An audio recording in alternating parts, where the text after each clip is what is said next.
자, 오늘도 계속해서 남유다의 왕들의 삶을 살펴보면서 영적 교훈을 받기 원하는데요. 지난주에 우리는 우시야 왕, 남유다의 10번째 왕이었죠. 처음에는 미약했지만 나중은 창대케 되는 복을 받았습니다. 그의 나라는 시간이 지날수록 강대해졌고 백성들은 태평성대를 이루게 됩니다. 그의 창고는 하나님이 주신 축복으로 가득 차게 되게 되죠. 그래서 그의 이름은 온 열방 가운데 번져나가고 퍼져나가게 됩니다. 모든 사람이 우시야 왕을 부러워하게 됩니다. 최고의 정점에 올랐습니다. 그 축복을 계속 누릴 수만 있었다면 얼마나 좋았을까요? 그 은혜를 계속 유지했으면 얼마나 좋을까요? 근데 안타깝게도 오늘 우리가 읽은 16절 후반부에 들어가면서 그의 인생은 다시 몰락하기 시작합니다. 그의 후반부 인생은 문둥병에 걸려서 수치를 당하고 조롱을 당하고 또 외롭게 뒷별궁에서 문둥병에 걸려서 그렇게 죽게 됩니다. 우리 1절 최고의 정점에 있던 우시야 왕이 마지막에는 어떻게 되는가? 21절은 이렇게 얘기하네요. 한번 읽어보겠습니다. 우시야 왕이 죽는 날까지 나병 환자가 되었고 나병 환자가 되매 여호와 전에서 끊어져 별궁에 살았으므로. 나병이 뭔지 아시죠? 문둥병이죠. 오늘날로 얘기하면 한센병이라고도 얘기합니다. 인생의 최고의 정점에 올라갔던 우시야 왕이 어떻게 그렇게 추락하는 인생이 되었을까? 성경에 보면 하나님께 은혜 받고 굉장히 축복을 받았던 인물들이 나중에 좀 몰락하는 일들이 많아요. 왜 은혜를 잘 유지하지 못했을까? 하나님의 축복을 잘 관리하지 못했을까라는 안타까움이 있습니다. 사울 왕도 보세요. 그가 왕으로 제비 뽑았을 때 그는 수치스러워 부끄러워서 숨습니다. 나 같은 자가 무슨 왕이 되겠는가? 굉장히 겸손했죠. 그리고 주변 사람들도 사울이라는 사람이 누구야? 우리의 왕이 될 만한 자격이 있는 사람이야? 그래가지고 몇몇 사람들은 그냥 집으로 돌아가 버립니다. 근데 하나님께서 사울 왕에게 성령을 부어주십니다. 그래서 굉장히 용기가 생기고 용맹하면서 또 지혜가 생깁니다. 그래서 블레셋과 전쟁에서 대성을 이기게 됩니다. 하나님이 도우신 것이죠. 그러면서 그의 위치가 견고해지고 사람들이 왕으로 인정하게 됩니다. 이제 왕이 되었습니다. 자, 그럼 하나님께 엄청난 축복을 받은 거잖아요. 이름도 없는 사람이 왕이 됐으니까. 근데 어찌된 일인지 왕이 되고 나서 변절하기 시작합니다. 교만하기 시작합니다. 그러면서 하나님의 영광보다는 자기의 평판이 더 중요하게 됩니다. 그리고 마침내 하나님의 말씀을 버리게 되죠. 이때 사무엘이 성령의 감동을 받아서 이 사울 왕에게 이야기합니다. 당신이 여호와의 말씀을 버렸으므로 여호와께서 당신도 버리실 겁니다. 이 말씀이 선포된 이후에 이제 그의 인생은 하강곡선을 걷게 되죠. 그리고 마침내 다윗에게 왕 자리를 빼앗게 됩니다. 그리고 그의 후손들도 모두 죽습니다. 이 땅에 그의 후손 한 명도 남지 않는 그의 가문이 진멸되게 됩니다. 너무 안타깝죠. 이런 모습에서. 솔로몬도 그래요. 처음에 어린 나이에 왕이 됩니다. 근데 이 나라를 이끌어갈 수 있는 능력이 안 되는 거예요. 수많은 재판을 해야 되는데 지혜가 부족한 거예요. 그래서 하나님 앞에서 1,000번제를 드립니다. 하나님 좀 지혜 좀 주세요. 제가 백성들을 잘 이끌어갈 수 있도록 하나님의 지혜를 주세요. 하나님은 감동을 받으셨습니다. 그래서 구하지 않는 부귀 영화까지 주게 됩니다. 그래서 지혜도 얻었습니다. 부귀와 권력과 엄청난 영화를 누리게 됩니다. 자, 그럼 최고의 정점에 올라갔으면 이걸 잘 관리해야 되잖아요. 복을 받았으면 이걸 잘 관리해야 되잖아요. 그런데 참 사람이 화장실 들어갈 때와 나올 때가 다른 것처럼 이게 하나님을 버리게 됩니다. 왜요? 여자들이 너무 좋은 거예요.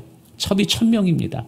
여자의 치마폭에 쌓여서 글쎄 하나님을 버리고 우상을 섬기게 됩니다. 그로 인해서 그의 인생이 몰락하게 되고 죽음 이후에 나라가 반으로 갈라지게 되죠.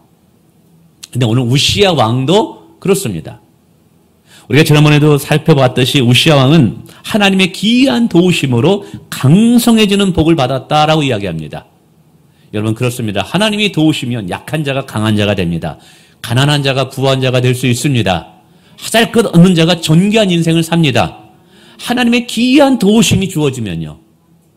자, 이렇게 하나님의 기이한 도우심으로 강성해졌는데 이제 절대 힘과 절대 권력을 가지게 됩니다. 그 말 한마디에 모든 백성들은 두려워 떱니다.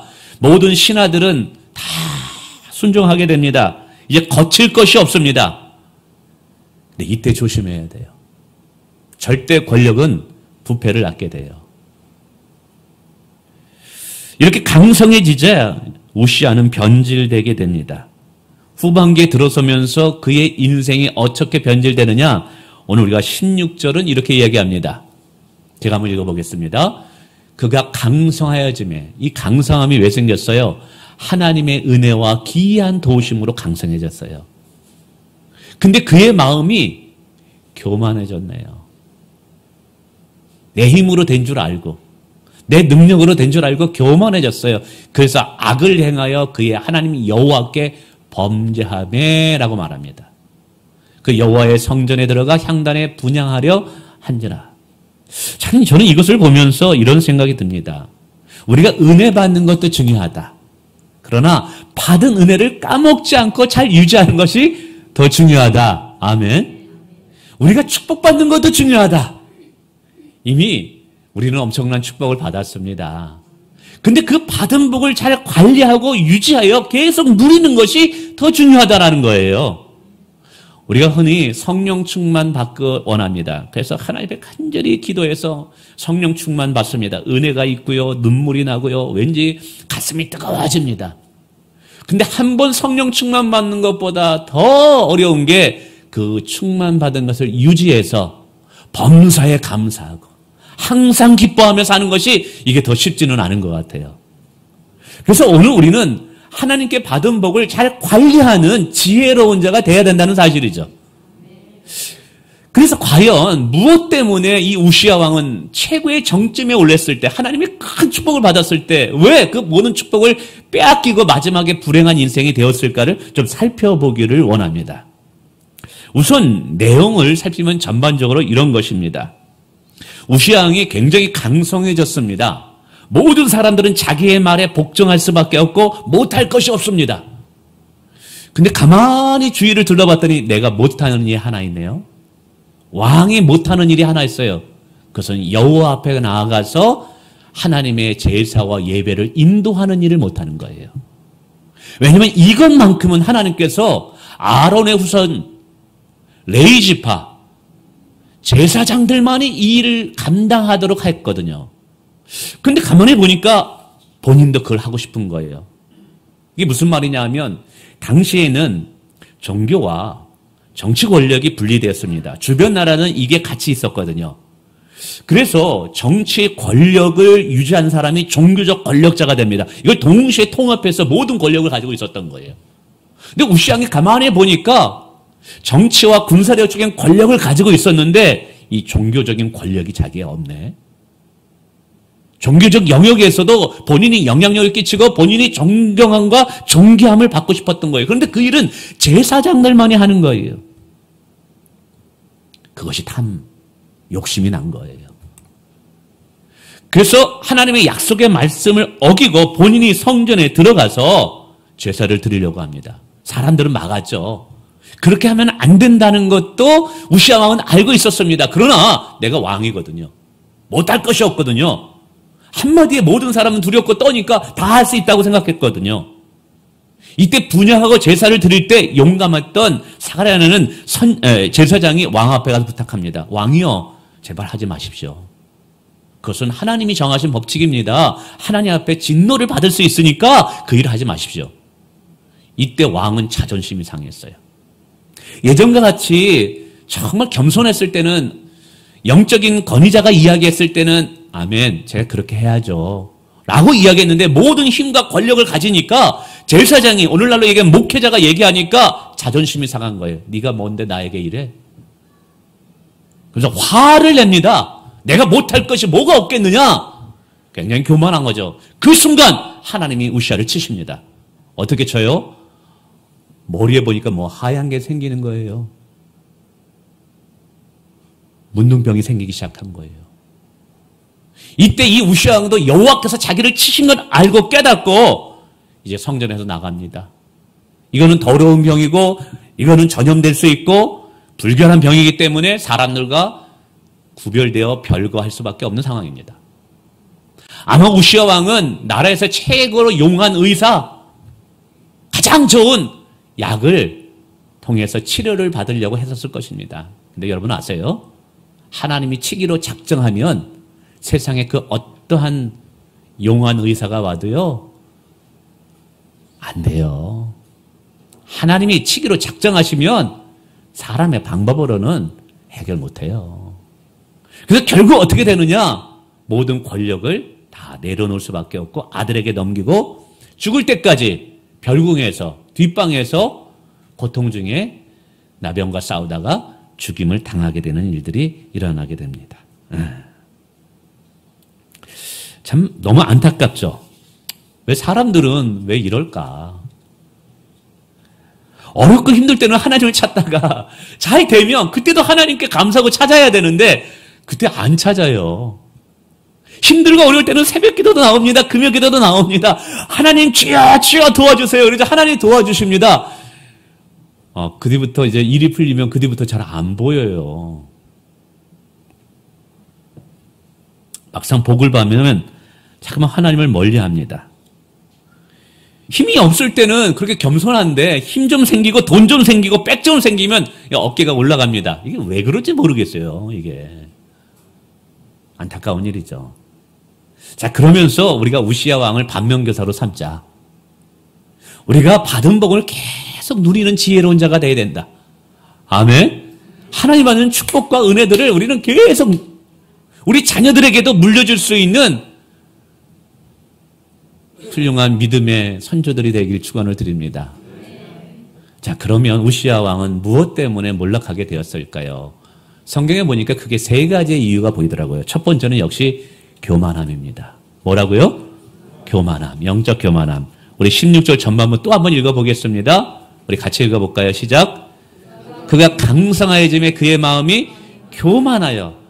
힘이 없을 때는, 약할 때는 마음이 교만하지 않았어요. 힘 좀 생기니까, 돈 좀 생기니까, 높은 자리에 올라가니까 이때부터 교만해지기 시작했다라는 거예요. 내가 이 정도 힘을 가졌는데 내가 못할 것이 무엇이겠어? 누가 내 명령을 거역하겠어? 자신의 힘과 권력이면 못할 것이 없다라는 교만함이 하나님이 정한 규례조차도 말씀조차도 우습게 여기게 만들었다라는 거예요. 저는 여기서 깨달아요. 여러분, 오늘 우리는 힘을 가졌을 때 조절을 잘해야 됩니다. 아멘? 힘을 가졌을 때 조절을 잘해야 돼요. 힘이 없을 때보다 힘이 있을 때 교만하여 타락할 위험이 많습니다. 가난할 때보다 부자가 될 때 우리는 더 조심해야 됩니다. 낮은 자리에 있을 때보다 높은 자리에 존귀한 자리에 있을 때 우리는 더 깨어 있어야 될 줄을 믿습니다. 할렐루야. 그런 것 같아요. 사람은 가난하고 돈 없고 힘 없으면 그냥 자연스럽게 겸손해집니다. 근데 힘 생기고 돈 생기고 좀 높은 곳에 올라가면 뻑입니다. 여러분, 오늘 우리는 하나님께 복 받을수록 겸손해야 될 줄 믿습니다. 쓰임 받을수록 겸손해야 됩니다. 교회에서도요, 중요한 직분을 맡을수록 머리를 더 숙여야만 됩니다. 중요한 직분을 받을수록 말 조심해야 되는 거예요. 중요한 직분을 받을수록 우리의 행동을 삼가 조심해야 된다는 사실이에요. 할렐루야. 예. 그래야지만 우리가 계속 그 자리에 하나님의 축복을 받는 존귀한 자가 되는 거예요. 또한 우시아 왕을 통해서 교만한 자의 특징이 보이네요. 여러분, 교만한 사람은요, 하나님의 말씀을 가볍게 여깁니다. 영적 권면을 농담으로 여깁니다. 왜 그럴까요? 하나님을 두려워하지 않기 때문에 그래요. 여러분, 교만하면 하나님이 두렵지가 않습니다. 교만하면 자신이 중심에 서야만 됩니다. 내가 모든 것을 컨트롤해야 되고 모든 사람은 내 말을 따라야 한다라고 착각하다는 거예요. 교만한 자는 다른 사람의 올바른 권면을 받아들이지 않습니다. 올바른 말을 해줘도 네가 뭔데? 굉장히 자존심 상하합니다. 야, 이게 교만한 거예요. 말씀을 말씀대로 이야기하는데도 굉장히 마음 상합니다. 오늘 우시왕을 보세요. 작은 말에도 분노하고 화를 내잖아요. 왜 화를 내고 있어요? 성경은 말해요. 교만하니까 화를 내는 거예요. 교만한 자는요, 작은 말이라도 굉장히 자존심 상하고 화를 낸다는 것이죠. 우리는 배우는 자세가 되어 있어야 돼요. 누가 무슨 말을 해도 그것이 옳다라면, 여러분 6살짜리가 말을 해도 네 말이 옳다, 내가 너의 말을 귀담아 들으마, 이렇게 열린 마음, 배울 수 있는 마음, 어떤 말을 들어도 품을 수 있는 넉넉함이 우리 가운데 있기를 축원을 드리겠습니다. 네. 그럼 어떻게 해야 교만하지 않고 계속 복을 누릴 수 있느냐? 교만함의 반대는 겸손이에요, 겸손. 오늘 성경은 계속해서 왕들에게 요구하는 것이 뭔지 아십니까? 겸손하는 거예요. 하나님은 겸손한 자에게 은혜 베푸시기를 원한대요. 이것을 신명기 8장 11절 이하에 이렇게 말하네요. 좀 깁니다만 제가 좀 이렇게 줄였는데도 좀 많네요. 제가 읽어볼게요. 여호와를 잃어버리지 되지 않도록 삼갈자다. 하나님의 은혜를 잊지 말래요. 내가 먹어서 배부르고 아름다운 집을 짓고 또 양이 번성하고 은금이 내가 가득 찰 때, 내 소유가 이같이 다 풍부하게 될 때, 그때 두려워하래요. 여러분이 잘 나갈 때 두려워하래요. 왜요? 그때 무슨 생각이 슬쩍 들어오냐? 마귀가 이런 생각을 줘요. 내 마음에 이르기를, 야, 내 능력과 내 지혜와 내 손으로 이 재물을 다 모았구나. 내 능력으로 여기까지. 지금 우시아 왕이 그랬던 거예요. 여호와의 기이한 도심으로, 하나님의 은혜로 이렇게 강성해졌는데 이것이 내 지혜와 능력으로 이렇게 되었구나 착각하고 있다는 거예요. 그러니까 그 뒤부터 하나님을 의지하지 않아요. 그럼 말합니다. 내 하나님 여호와를 기억하라. 그가 내게 재물을 얻을 능력을 주셨습니다. 오늘 우리에게 재물의 복을 주시고 건강의 복을 주시고 이 자리에서 마음껏 이렇게 자유롭게 신앙생활하고 복을 누릴 수 있는 축복을 주신 분이 누구라는 거예요? 하나님 은혜라는 거예요. 하나님이라는 거예요. 이거 잊으면 교만해진다는 거예요. 그래서 우리가 영적으로 교만하지 않기 위해서는요, 늘 하나님이 주신 은혜를 잊지 않도록 우리는 깨어 있어야 된다는 사실이죠. 할렐루야. 여러분, 우시왕의 교만함도요, 하나님 베푸신 은혜를 잊으면서 시작됐다라는 거예요. 바울 사도는 이야기합니다. 선즉 넘어질까 조심해라. 저도 종종 선배 목사님들 보면 참 목회를 수십 년 동안 잘했다가 마지막 순간에 교만해서 넘어지는 분들이 많이 봤어요. 하나님 늘 겸손하게 하옵소서. 그래서 저 자신이 겸손을 저의 것으로 만드는 저만의 매뉴얼을 만들었어요. 그게 뭐냐면 저녁에 잘 때마다 아니면 하루에 3번씩 이제 기도하려고 노력하는데, 기도할 때마다 반드시 감사 기도를 제가 한 15분 내지 20분은 반드시 합니다. 감사 기도만. 물론 감사 기도를 통해서 하나님의 주권을 찬양합니다. 감사 기도를 통해서 하나님의 영광을 선포합니다. 하나님의 선하심과 인자심을 찬양합니다. 그러나 감사 기도할 때 제가 꼭 잊지 않고 하나님께 기억하고 하나님 앞에서 기억하는 것이 있어요. 그것은 과거에 보잘것없고 형편없었던 저의 모습이에요. 하나님, 제가 얼마나 부족했었는데요. 제가 얼마나 가난했었는데요. 주님 아시잖아요. 제가 군대 제대하고 나서 갈 데가 없었어요. 어느 누구도 나를 걷어주는 사람이 없었어요. 주님, 제가 먹을 것이 없어가지고 밥을 못 먹을 때도 있었잖아요. 저런 내성적이어서 사람들 앞에 감히 말도 못했던, 제가 고등학교 때 이제 하고 군대 제대하고 나서 이 사립학교라서 다시 대학교 원서를 쓰기 위해서 갔어요. 선생님이 제 얼굴을 기억하지 못해요. 선생님에게조차도 기억되지 않는 그런 인생. 어떻게 보면 학생들이 있으면 저 구석에서 늘 쭈그려가지고 이게 있는지 없는지도 모르는 그런 존재. 그런 존재가 저 아니었습니까, 주님? 근데 주님이 이렇게 은혜를 주셨네요. 주님이 이렇게 축복을 주셨네요.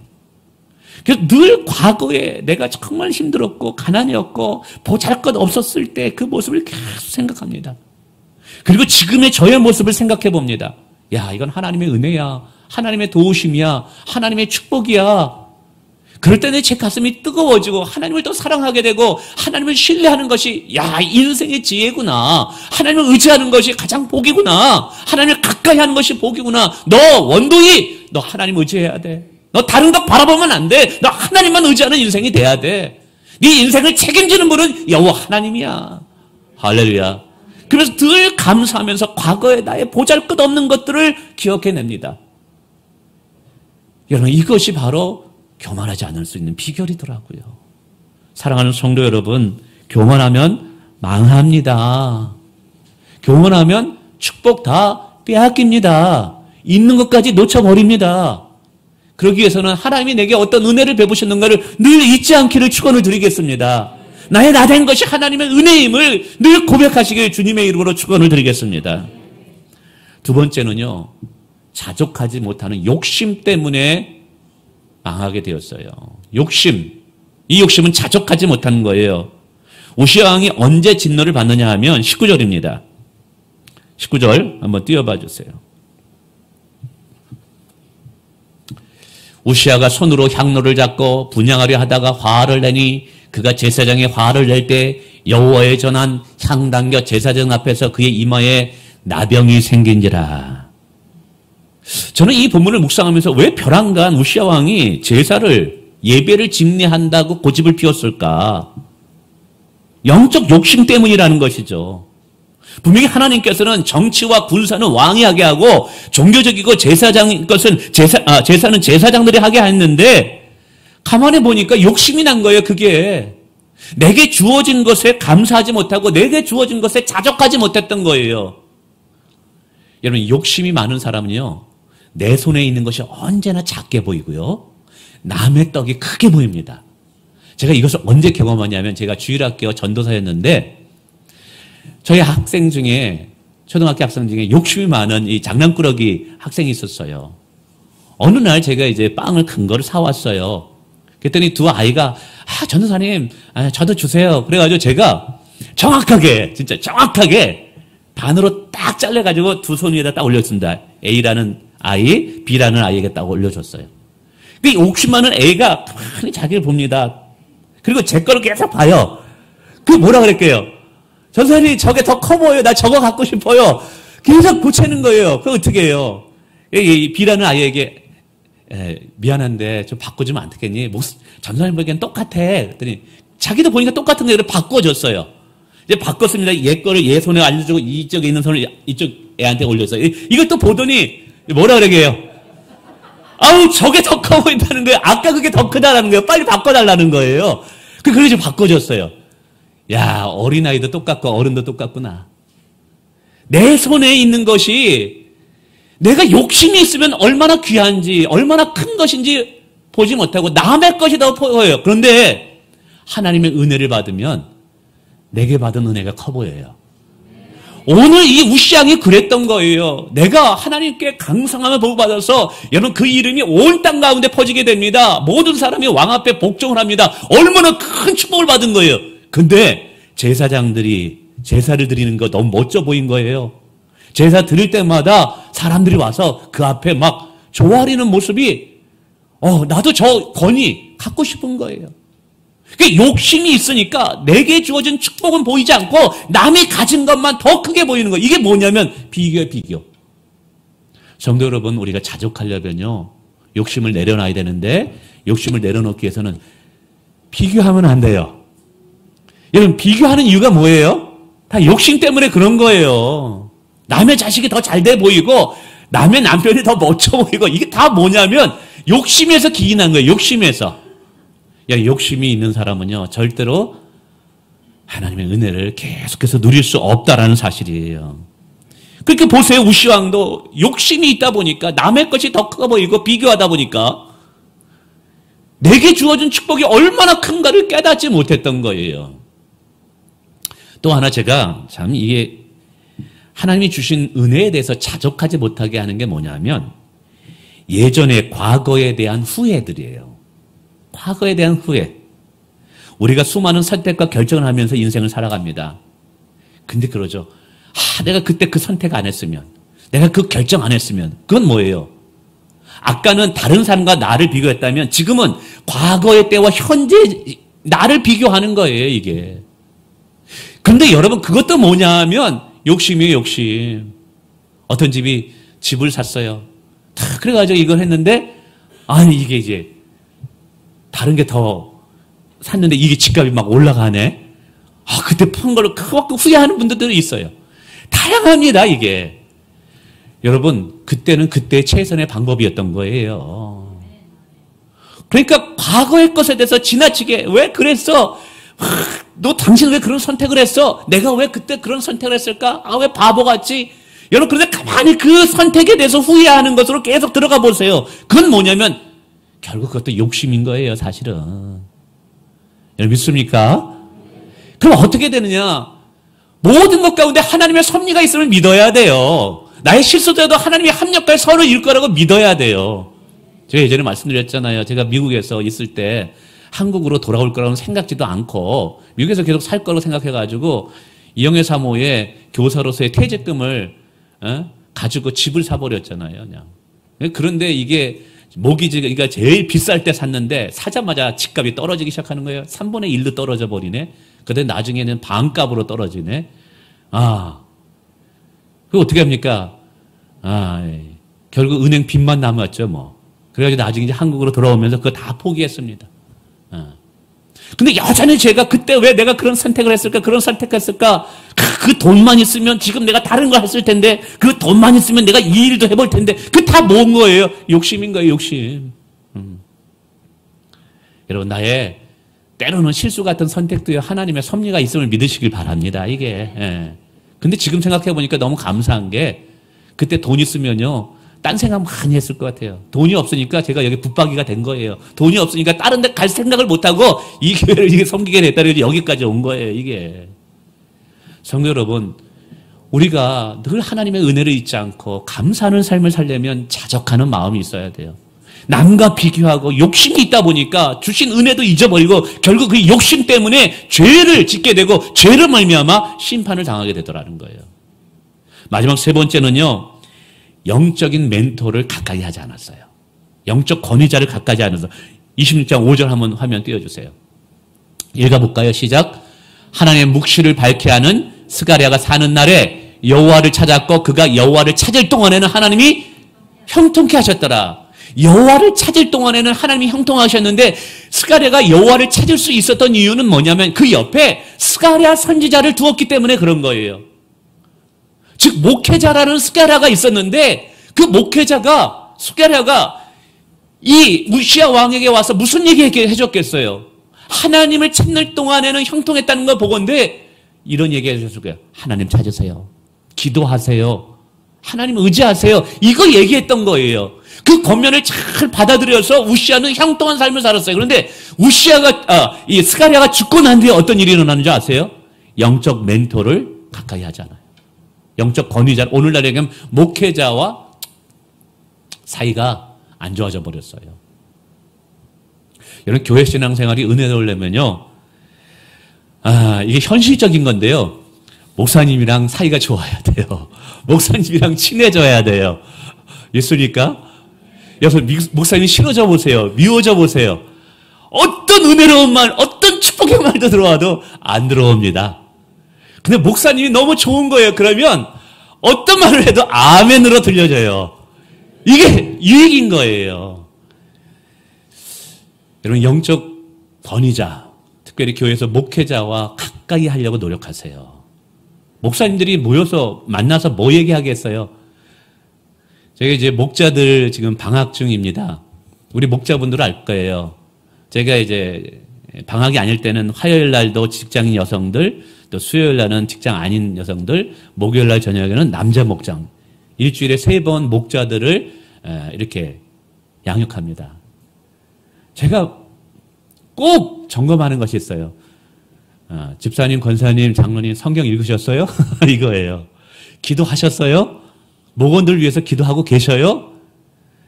심지어는 성경 몇 장 읽으셨어요? 저기까지 물어봐요. 몇 장, 그럼 어디 읽으셨습니까? 그래 물어봐요. 계속 그러고 여기가 어느 권사님이 아유 목사님 그만 좀 하세요. 우리가 어린애도 아니고 우리가 알아서 할게요. 그래요. 그게 방학이 들어갔습니다. 성경 읽으세요. 아 목사님 잔소리가 그립습니다. 그럽니다 이게. 이런 거예요. 목회자를 왜 가까이 하느냐. 목사님이 하는 말이 뭐겠어요. 성경 읽으라는 거예요. 하나님 가까이 하라는 거예요. 그런데 그게 복이 돼요. 할렐루야. 예전 교회에 어느 집사님이 계셔요. 지금 이제 장로님이 되셨어요. 그분이 지금은 큰 약회사에, 뭐 이름을 대면 다 아는 약회사의 최고의 임원진이 되었습니다. 원래는 조그만 회사였고 이분이 다녔던 건 큰 약사였는데 이게 합병이 됐어요. 그러면 작은 회사에 다니는 사람들은 다 해고 정리가 돼야 되는데 이분은 이상하게도 계속 이 큰 회에 가서도 승진하는 거예요. 이번에도 보니까 그 아들이 너무 귀한 이야기가 들리는데 아들이 연세대학교 공과대과에 39살인가 8살인데 아주 어린 나이에 정교수가 됐다라는 얘기 들었어요. 어릴 때 제가 주일학교 가르쳤던 아이였거든요. 근데 이분이 참 은혜를 받으며 축복을 받을 수 있던 영적인 비결이 뭐냐면 출장을 갈 때마다 전화해요. 목사님, 제가 갑니다. 저 전화해 주셔야 돼요. 누구 만납니다. 전화해 주세요. 그리고 뭐 할 때마다 조언을 구합니다. 제가 부목사였거든요. 목사님, 지혜 좀 주세요. 기도하다 영감이 떠오르면 얘기 좀 해주세요. 제가 이런 결정을 해야 되는데 어떻게 해야 되는지 좀 지혜 좀 알려주세요. 계속 전화합니다. 여러분, 그분은 저보다 좋은 대학 나왔어요. 저보다 100배는 똑똑합니다. 근데 그 똑똑한 사람이 왜 저한테 전화하고 왜 기도해달라고 요청하고 왜 저에게 조언을 구하느냐? 이거예요. 영적 권위자를 인정하는 거예요. 영적 멘토를 가까이 두는 거예요. 그게 지혜였던 거예요. 할렐루야. 우리 교회에서도 보면요. 그런 분들 있어요. 목사님 기도해 주세요. 여러분 제가 뭐 경영을 합니까? 전 경영학도도 아니고 뭔가 뭐 경영을 해본 적도 없어요. 구멍가게도 해본 적이 없어요. 그런데 큰 기업하는 우리 권사님이 전화해요. 목사님 기도해 주세요. 제가 어떻게 해야 될지 뭐 조언도 구합니다. 어떻게 했으면 좋겠습니까? 제가 무슨 얘기 하겠어요? 경영 무슨 책 몇 페이지에 이런 아니죠. 제가 하는 얘기는 딱 하나예요. 권사님 새벽 기도 나오세요. 권사님 금요 기도 나오세요. 권사님 하나님 가까이 하세요. 제 말은 언제나 똑같은 거예요. 그런데 그게 복이 되더라는 거예요. 종종 식당에 가보면 우리 식사할 때 목사님 옆에 안 앉으려는 분들이 계셔요. 뭐가 그렇게 제가 뭐 냄새가 나나요? 아예 당신이 앉아. 나는 앉기 싫어. 저쪽 구석에 가서 앉은 분들이 계셔요. 제가 뭐가 뭐 얼굴에 묻었나? 거울을 안 묻었거든요. 옷에 뭐 냄새 나나? 옆에 안 오셔요. 네, 알죠. 목사님 좀 부담스러우니까. 근데 그거 지혜로운 거 아닙니다. 힘들 때마다 목사님께 목사님 제 기도 제목 있는데 이거 해주세요. 목사님 중요한 결정 있는데 어떻게 해야 될지 지혜 좀 주세요. 여러분 제가 똑똑해서가 아니라 하나님이 세우신 종이고 영적인 권위자라는 걸 인정해 주는데 그게 하나님이 기뻐한다는 사실이에요. 이런 자들에게 오늘 보세요. 이게 요아스 왕도 그랬고요. 결국 이 우시아 왕도 그런 거예요. 영적 멘토, 영적 권위자를 가까이 하지 않음으로 인해서 하나님을 멀리하게 되고 자기의 지혜와 능력만 믿다가 결국 교만해져서 망하게 됐더라는 사실이에요.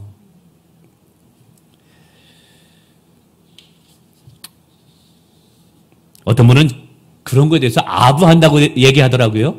목사님께 아부한다고 얘기하는 분이 있어요. 여러분 그거 아부 아닙니다. 목사님과 친해지려는 게 아부가 아니에요.